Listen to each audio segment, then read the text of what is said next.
Hi everyone. இன்றைக்கி வந்துட்டு அவல் அதுக்கப்புறம் உருளைக்கிழங்கு ரெண்டுத்தையும் வச்சு ஒரு டிஃப்ரெண்ட்டான ஸ்நாக் எப்படி பண்ணுறதுன்னு பார்க்கலாம். அதுக்கு நான் 1 கப் அளவுக்கு திக்கான அவல் எடுத்திருக்கேன். இதுக்கு வந்து திக் அவல் யூஸ் பண்ணால் தான் வந்துட்டு உங்களுக்கு டேஸ்ட் நல்லாயிருக்கும்.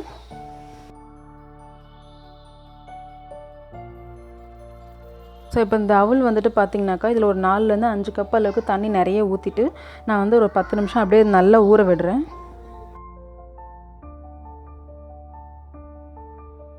10 நிமிஷத்துக்கு அப்புறம் பார்த்தீங்கன்னா உங்களுக்கே நல்லா தெரியும், ஒரு 3/4 அளவுக்கு அதிகமாகி நல்லா ஊறி கொஞ்சம் ஜாஸ்தியாக வந்திருக்கும்.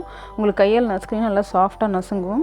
இப்போ இதை வந்துட்டு ஒரு வடிகட்டியில் வந்துட்டு ஃபுல்லாக வந்து கம்ப்ளீட்டாக ஸ்ட்ரெயின் பண்ணிடலாம். ஸ்ட்ரெயின் பண்ணதுக்கப்புறமா அந்த வடிகட்டிலே வந்துட்டு ஒரு 5 நிமிஷம் அப்படியே விட்டுருங்க. தண்ணி ஃபுல்லாக சொட்டு இந்த அவல் வந்து தானாகவே உதிரியாக வந்துடும்.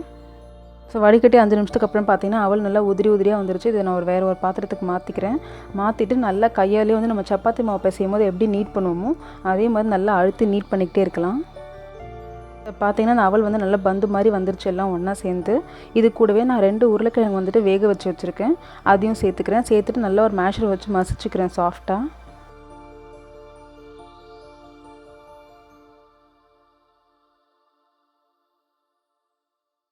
உருளைக்கிழங்கு வந்து நல்லா சாஃப்டாக மசிச்சாச்சு. இப்போ இது கூட வந்துட்டு நான் ஒரு கையளவுக்கு கருவேப்பிலை, கொத்தமல்லி, புதினா எல்லாத்தையும் கலந்து பொடியை நறுக்கி சேர்த்துக்கிறேன். அது கூடவே 1/4 டீஸ்பூன் சோம்பு, 1/4 டீஸ்பூன் மஞ்சள் பொடி, ஒரு 2-3 பிஞ்ச் அளவுக்கு பெருங்காயத்தூள், 1/2 டீஸ்பூன் கரம் மசாலா, 1/2 டீஸ்பூன் மல்லித்தூள், 1/2 டீஸ்பூன் மிளகாத்தூள், ஒரு 1/4 டீஸ்பூன் அளவுக்கு சர்க்கரை, அது கூடவே தேவையான அளவுக்கு உப்பு. இப்போ இது எல்லாத்தையும் சேர்த்து இந்த உருளைக்கிழங்கு அவல் கூட சேர்த்து நல்லா பிசைஞ்சு ஒரு மாவு மாதிரி நீட் பண்ணிக்கலாம் ஒன்றா. சரி பாருங்கள், எல்லாத்தையும் ஒன்றா கலந்து பிசைஞ்சதுக்கப்புறமா ஒரே மாவாக வந்துடுச்சு.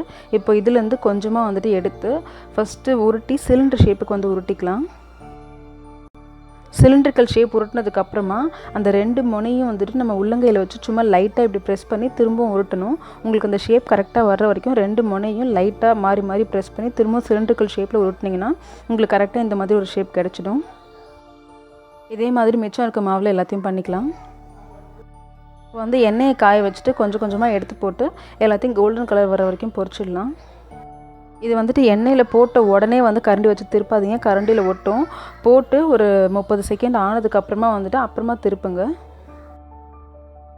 ஸோ பார்த்தீங்கன்னா நல்லா ரெட் கோல்டன் கலரில் வந்து இது பொரிச்சாச்சு. அவ்வளோதான், ரொம்பவே ஈஸி அண்ட் குயிக்கான ஸ்நாக் இது.